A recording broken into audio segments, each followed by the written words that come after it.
The painting you're looking at right now was first presented at the Paris Salon of 1878 under the title Anguish, and it moved the public so deeply that some were even brought to tears upon seeing it for the first time.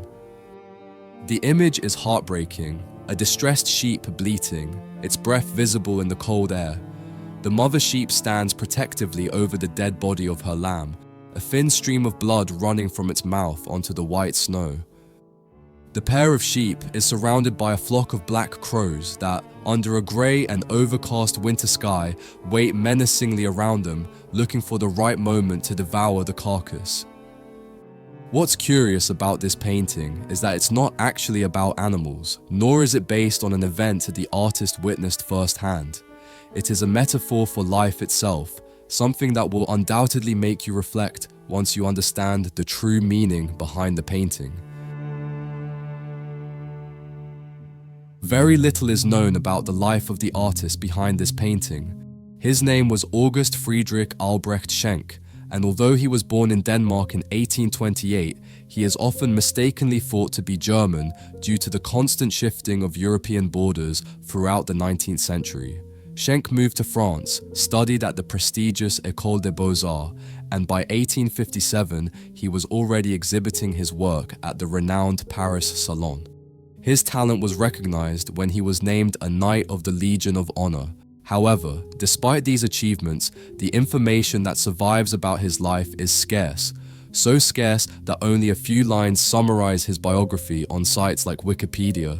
The art world is famous for its fickleness, and by the 1930s, Schenck's works were seen as overly sensitive. In other words, sentimental, embarrassingly emotional, and uncomfortable for a modern audience that had begun to reject such explicit displays of feeling. Probably for this reason, his name gradually faded into obscurity, deemed old-fashioned. But in his own time, Anguish and similar paintings enjoyed enormous popularity. Schenck specialized in portraying animals in distress, especially sheep, and he managed to deeply connect with the public. In the late 19th century, death and suffering were common themes in art, fueled by a society marked by Queen Victoria's prolonged mourning after the death of Prince Albert, and by harsh living conditions where child mortality rates were devastatingly high due to the lack of proper sanitation. Allegories that humanized animals resonated powerfully. A mother visiting an exhibition could easily see herself in a scene like Anguish, imagining the loss or illness of her own child.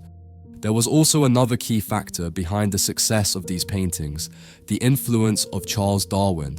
His publication of On the Origin of Species in 1859, followed by The Expression of the Emotions in Man and Animals in 1872, radically changed perceptions of the animal world. For the first time, science affirmed that animals too could experience pain, loss, and joy. It marked a true turning point in the understanding of animal life, shifting the view that animals existed solely for human use and pleasure.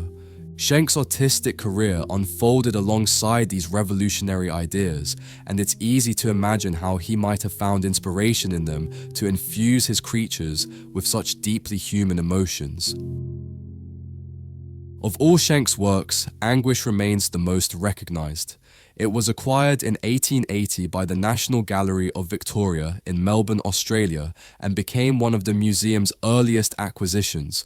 Over time, and among a collection that now holds more than 76,000 pieces, this painting was voted one of the public's 5 favorite works, both in 1906 and again in 2011. Many people visit the museum specifically to see this painting and to be moved by the intensity of its scene. In the painting, a brave sheep stands firmly over the lifeless body of her lamb. From the lamb's mouth flows a thin stream of blood, staining the frozen snow. That small touch of red pierces the image, suddenly disrupting the calm offered by the animals' faces and the whiteness of the snowy landscape.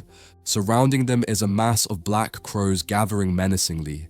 In the distance, more crows cross the ominous sky, as if all are converging on the same tragic scene. This gradual buildup of crows conveys a growing sense of danger and inevitability, contrasting with the mother's quiet strength and dignity. Every element of the composition is carefully considered. The muted tones and the positioning of the birds deepen the atmosphere of anguish. The crows don't just surround the animals, they enclose them, tightening the space and creating an almost suffocating tension. The open space between the foreground crows acts as an entry point for the viewer, drawing them into the scene and making them feel like a witness, almost a participant, in the mother's despair. With her mouth open in a silent cry and her breath visible in the cold air, the mother sheep gazes into the distance, toward the horizon, like a figure of piety pleading with the heavens for a miracle. Almost a decade after Anguish, Schenck created a kind of inverted counterpart with his painting L'Orphelin, Souvenir d'Auvergne in 1885. In this work, the drama remains, but it is seen from a different perspective, that of the surviving lamb. A small frightened lamb crouches beside the lifeless body of its mother. Its slightly open mouth suggests a faint bleat, perhaps so soft that only the crows lined up on the old fence behind them can hear it. A patch of blood in the snow coming from the mother's muzzle is the only burst of color in an otherwise dark and muted composition. But then, why did Schenck want to show grief from both sides?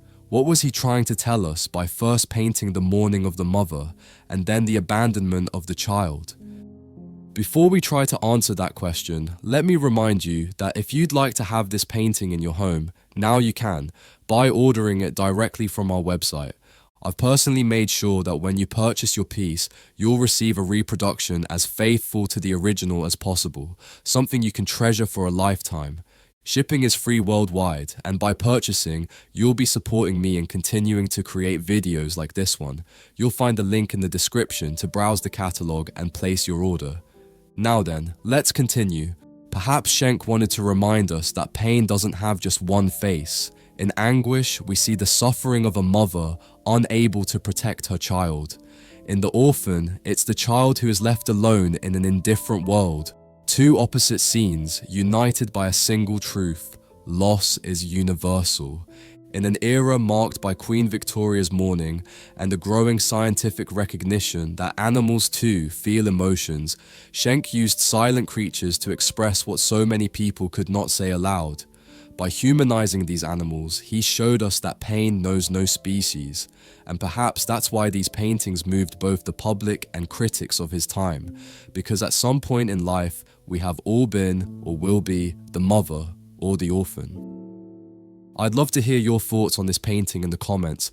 Let me know what kind of emotion it awakens in you. See you in the next video.